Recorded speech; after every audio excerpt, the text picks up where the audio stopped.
Realmente yo no me di cuenta de lo que iba a pasar.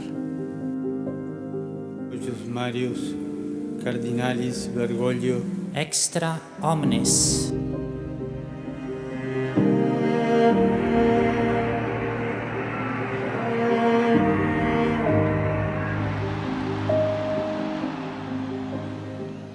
Annuncio vobis gaudium magnum.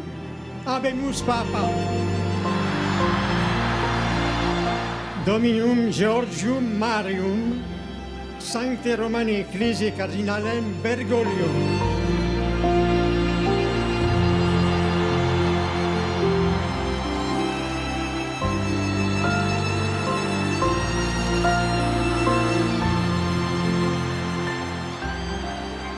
¿Usted, máxima autoridad de la Iglesia, le tiene temor a la muerte? No. No, sé que va a venir. Le pedí al Señor que no me agarre inconsciente, eso no, que al menos la vea venir. ¿Qué piensa usted que pasa en el momento siguiente?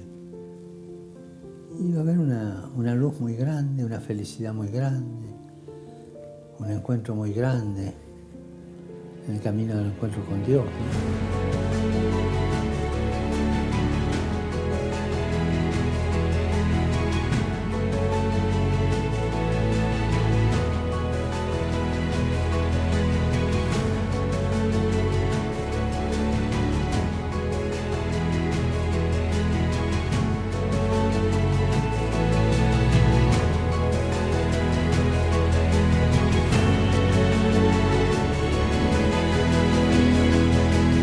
Abbiamo tanto da fare e dobbiamo farlo insieme.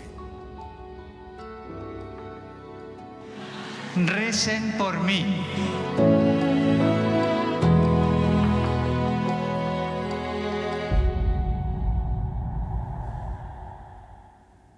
Y siempre lo decía, ¿no? Recen por mí. Esa imagen, ese video de aquel 13 de marzo del 2013, la Habemus Papa, ¿eh? Sí. La primera vez que sonó Francisco, que realmente pone la piel de gallina. El Papa Francisco, que lideró la Iglesia Católica por más de una década, fue el referente de millones de personas. Sí, el Papa que dijo, hagan lío a los jóvenes, el Papa de los jóvenes, que dio mensajes, que se acercó, que estaba con sí, toda la sociedad en sí, ¿no? Y sobre todo de que esto de que hagan lío, él también lo hizo, y era el reflejo de lo que decía. Un hito histórico para la Iglesia Católica, es por eso que estamos en comunicación con Daniela Cortés. Ella está en Roma y nos va a comentar un poco cómo se vive, cómo es el ambiente desde el Vaticano. La saludamos. Buenas noches, Daniela.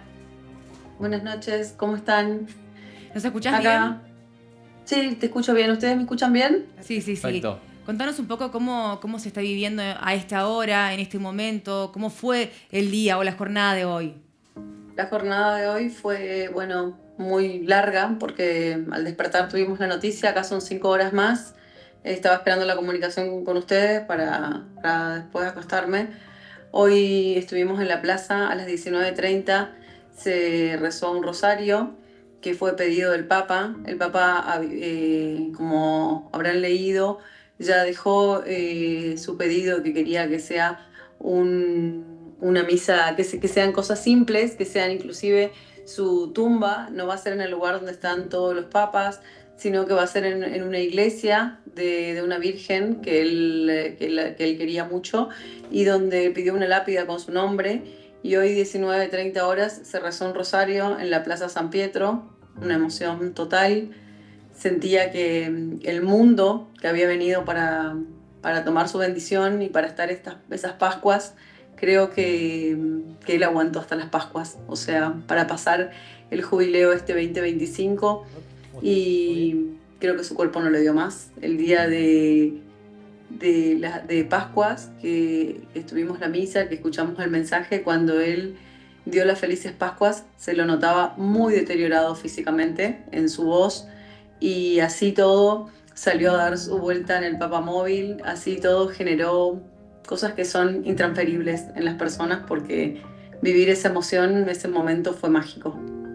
Y eso es lo que llama la atención, ¿no? Porque ayer estuvo en la misa por el domingo de Pascua, habló, y hoy nos sorprendió con esta noticia. Pero queremos saber más que nada el panorama. Daniela, en un ratito queremos conocer eso y que nos analices qué dicen ahí los italianos, los turistas, los fieles que están en la Plaza San Pedro sobre lo que va a ser la ceremonia de despedida de Francisco. Pero también vamos a hablar de lo que fue la causa de la muerte, Juan Carlos, del Papa Francisco. Sí, estamos justamente en compañía de Hugo Solís González, un especialista.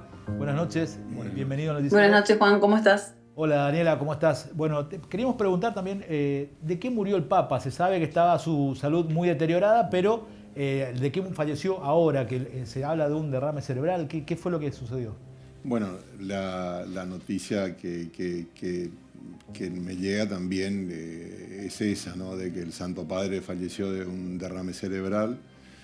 Evidentemente, la edad del Papa Francisco, sus 88 años, sus comorbilidades que todos conocíamos, sin duda que han jugado han sido un factor muy importante, ¿no? Estuvo internado muchos días, ¿no? Previamente. Parecía haber superado esa afección, pero sin embargo aquí quedó muy débil. Sí, sería su salud estaba indudablemente frágil y si bien era un luchador nato, la seguía remando, la seguía luchando, pero era una salud que estaba vulnerable, que estaba frágil. Y teniendo en cuenta el dato que tenemos de que pudo haber fallecido el Santo Padre de un derrame cerebral, o lo que comúnmente conocemos nosotros como un ACV hemorrágico, al revés, el ACV hemorrágico se lo conoce comúnmente como un derrame cerebral, en diferencia del accidente cerebrovascular isquémico, el ACV isquémico, que es mucho más frecuente. Recordemos un poco, hay dos tipos de ACV a grandes rasgos: aquel accidente cerebrovascular en el cual el flujo sanguíneo se ve interrumpido por un trombo, ese se llama ACV isquémico, donde el vaso, si bien no se rompió, lo que genera es que no le llegue sangre a áreas nobles del cerebro, y eso va a traer, dependiendo de qué sector del cerebro se ha involucrado, los signos y síntomas. Y el otro tipo de accidente cerebrovascular, mucho menos frecuente, estamos hablando del 85% de los ACV son isquémicos, el 15% restante son hemorrágicos. ¿Y ahí qué pasa? Ahí hay una ruptura de un vaso.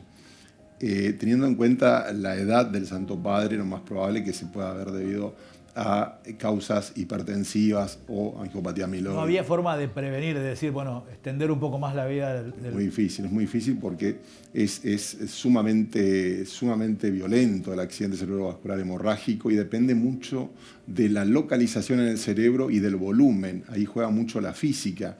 En el lugar donde se localiza, muchísimo. Si es el tálamo, si es el tronco cerebral, son áreas muy nobles, muy importantes, donde no admiten realmente mucha posibilidad de... Doctor, una consulta. ¿Estaba en condiciones ayer el Papa de salir a hablar así sin oxígeno? Que eso por ahí llamó la atención, ¿no? Bueno, es difícil responder a eso porque indudablemente que el equipo médico que tendría Santo Padre no dudamos que es de primera, ¿no? Se lo veía agotado, ¿no? Se lo veía muy esto de estar hinchado, muchos también se han preguntado que lo vieron muy hinchado. ¿Esto es característico de la enfermedad, de los corticoides o de algo en específico? Lo que pasa es que él, dentro de la internación que tuvo, la internación prolongada, tuvo un cuadro de bronquitis y neumonía, y a veces para tratar de controlar ese broncoespasmo permanente se utilizan corticoides, si no es muy difícil el control, lo cual contrabalancea por un lado la necesidad del corticoides y por otro lado la necesidad de antibióticos para tratar la neumonía. Muy difícil, muy complicado, ¿no? Daniela, volvemos con vos desde Roma para consultarte si se está hablando de la ceremonia de despedida. ¿Qué dicen ahí en el panorama?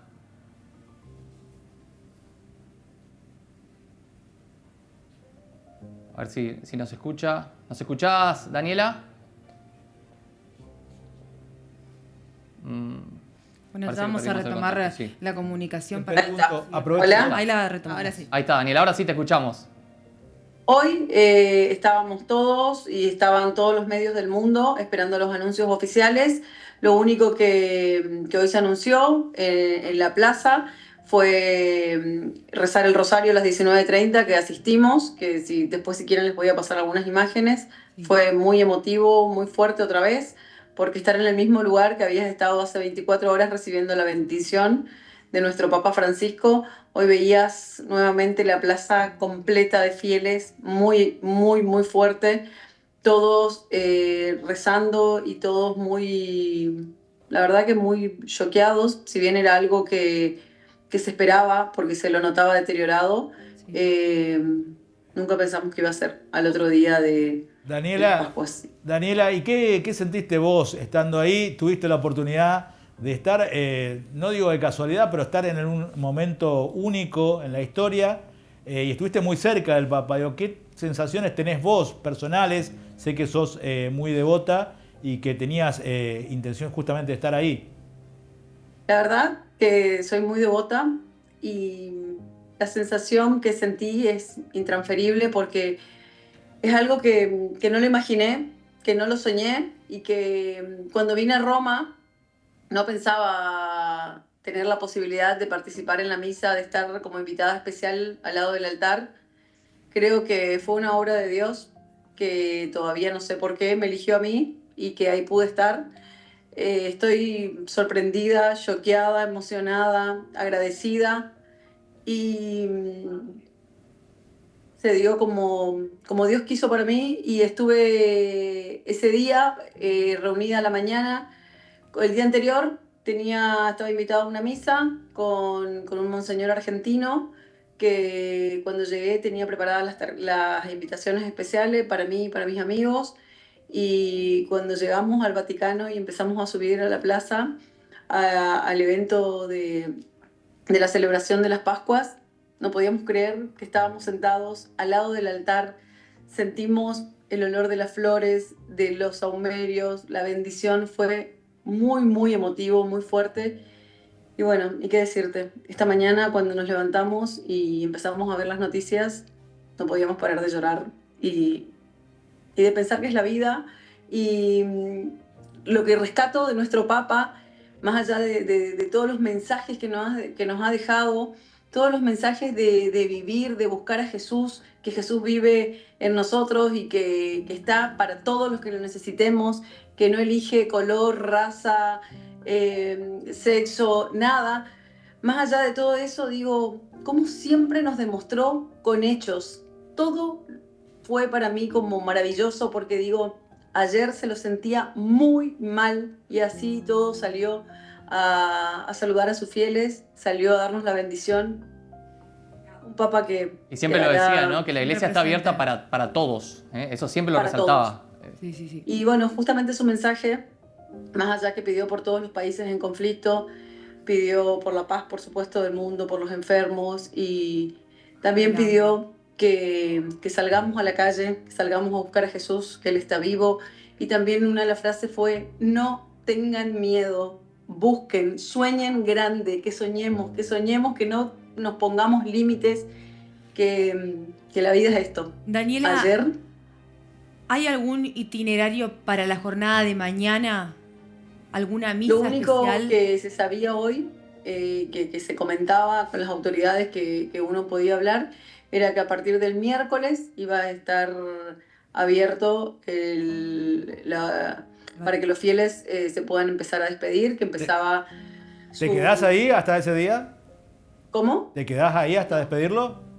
No, la estoy volviendo. Hoy por eso hoy estuve todo el día prácticamente en el Vaticano y me quedé a rezar el rosario y agradecer y a vivir ese momento que me lo llevo para siempre en el corazón. Muy bien. Bueno, Juan Carlos, sí. Bueno, seguimos. Doctor, ¿hay alguna forma de prevenir esto? O sea, de cuidar la salud del Papa no, pero tomando este caso en particular, ¿qué hay desde la medicina, qué se puede hacer? Bueno, sin ninguna duda que sí, la respuesta claramente es que sí.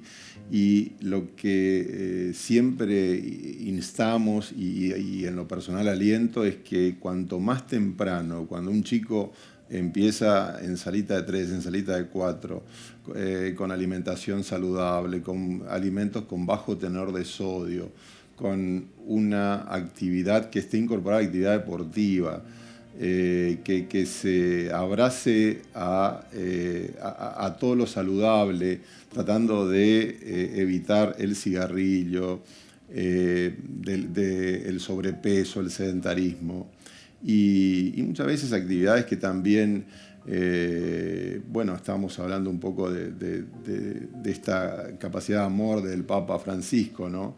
Bueno, sin ninguna duda que todo eso va a hacer a la salud de esa Doctor, de esa persona, ¿no? ¿hay algún síntoma previo? ¿Hay una manera de evitarlo? En el caso de que una persona sufra un ACV o un ictus, ¿se puede recuperar con tratamiento? Bueno, es muy buena la pregunta. Y acá hemos tenido pacientes con accidente, lo hemos visto en el Hospital María, con accidente cerebrovascular de los dos tipos, de hemorrágico y de isquémicos, con excelentes recuperaciones, con un trabajo realmente increíble de los kinesiólogos, de los fisiatras, y también tanto en el hospital como en la parte privada. Y la verdad que el síntoma, lo primero que se tiene que dar cuenta una persona, un allegado, si esa persona de golpe tiene dificultad para hablar, tiene dificultad para levantar un brazo, una pierna, se le adormece la mitad del cuerpo, eso no admite concesión, eso no se puede decir espero a mañana, voy mañana, porque son las 2 de la mañana. El accidente cerebrovascular, tanto el isquémico como el hemorrágico, es una emergencia, tiene que ser atendido en minutos, y el momento de que el paciente ingresa al hospital hasta que es tomografiado, es un desafío de calidad que tienen los sistemas de salud, y es a lo que abogamos, ¿no? Que cuanto más rápido sea ese tiempo, si podemos en 15 minutos, 20 minutos tener tomografiado a ese paciente para tomar conductas de acuerdo a qué tipo de accidente cerebrovascular se esté tratando. Pero primero que todo, tiene que estar la sospecha, y esa sospecha tiene que estar en el seno familiar. A veces no le podemos pedir al paciente que sea el arquitecto de esa sospecha, pero sí por ahí, si esa persona no vive sola, por supuesto, si hay alguien que nota que está hablando mal, que de golpe la cara se tornó asimétrica, es preferible que en la guardia le digan no es nada, es una parálisis facial periférica, a que lo que se esté pasando adelante sea un accidente cerebrovascular. Bueno, le agradecemos, doctor, entonces, por la información, sobre todo para esclarecer esto que muchos nos hemos preguntado, porque fue sorpresivo. Pero lo cierto es que también esta noticia movilizó al mundo, y la ciudad de Posadas no fue excepción, porque en el día de hoy se realizó una misa por el pedido del descanso del Papa Francisco, y es por eso que tenemos comunicación con Belén, quien está también con los protagonistas, con quienes por ahí nos pueden dar el mensaje desde el lado más cercano de la fe. Belén, te escuchamos. Buenas noches. Así, hoy es un día en que el mundo se movilizó, un día que quizás tantas las personas creyentes como no creyentes no se esperaban, porque ayer lo veíamos al Papa, creímos que iba a mejorar y que quizás iba a aguantar este año tan especial para los católicos. Nosotros vinimos a hablar con el párroco de la Iglesia Catedral, Jorge Benchasque. Bienvenido. Gracias a ustedes por acercarse. Bueno, como decías, es un tiempo de conmoción entre lo que es vivir la fe, y, o sea, la alegría por un lado y la tristeza por el otro, ¿no? Ese doble sentimiento que tenemos cuando perdemos a alguien, cuando perdemos a un familiar o en este caso también a una persona tan querida como el Papa Francisco, lo que significa el Papa para los católicos. Desde la fe sabemos que está con Dios, que está en los brazos de a donde Él siempre se dirigió. Bueno, por otro lado, la tristeza plenamente humana, que es de la ausencia, de la pérdida, del callar la voz. Bueno, un tiempo complicado, pero viviéndolo desde la fe, y también en esta semana que es la semana también del gran día pascual, ¿no? De la octava de Pascua. Sí, como decías, por un lado estamos contentos porque vivimos el Domingo de Resurrección, y por el otro hoy arrancamos la semana con esta noticia que nos pone triste. Un mensaje o algo que que a usted como sacerdote le haya quedado del Papa Francisco. Hoy leíamos que en su último testamento él quería que su velorio sea lo más simple, lo más humilde, algo que te haya quedado de él.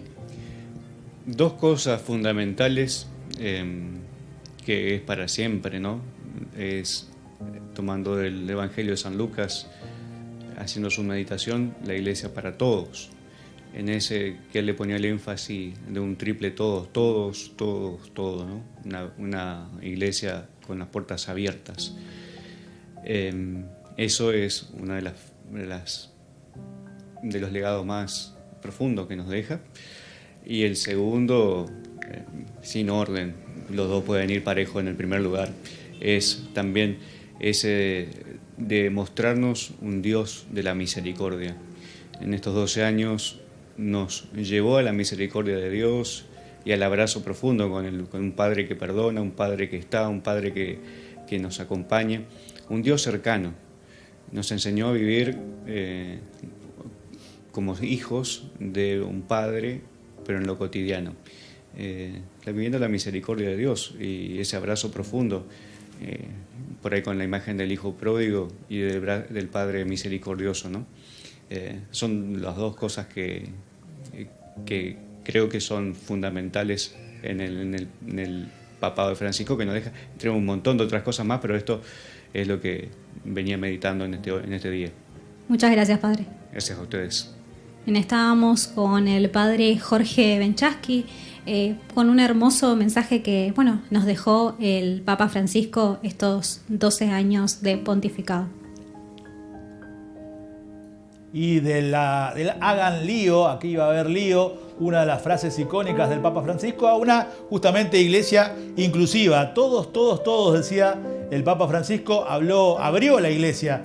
Discusiones importantes, tema homosexuales, tema divorcio, que el Papa volvió a discutir, y eso obviamente generó también mucho ruido dentro de la iglesia. ¿Qué va a pasar ahora dentro de la iglesia? Bueno, ¿cómo es el protocolo? Ahora va a ser velado desde el miércoles en la Basílica de San Pedro, en un ataúd normal, madera común y corriente, no más protocolos rituales históricos, milenarios que ha tenido la iglesia. Se velaba antes a los papas en 3 ataúdes distintos. Bueno, ahora va a ser solamente en madera y a la vista de los fieles. Desde el miércoles va a estar abierta la basílica para que puedan ir a despedirlo. Y a partir de ahí ya empieza también a correr el tiempo para elegir al nuevo papa. 15 días después de la muerte votan los cardenales, hay de todo el mundo, pero solamente los menores de 80 pueden votar. Los otros participan, pero no votan. Hay ya varios candidatos, probablemente no haya ninguno de América Latina. El Papa Francisco fue el primero de América, ahora seguramente volverá a Europa. Y hay 3 favoritos, que no quiere decir que sean los elegidos, puede haber algún tapado.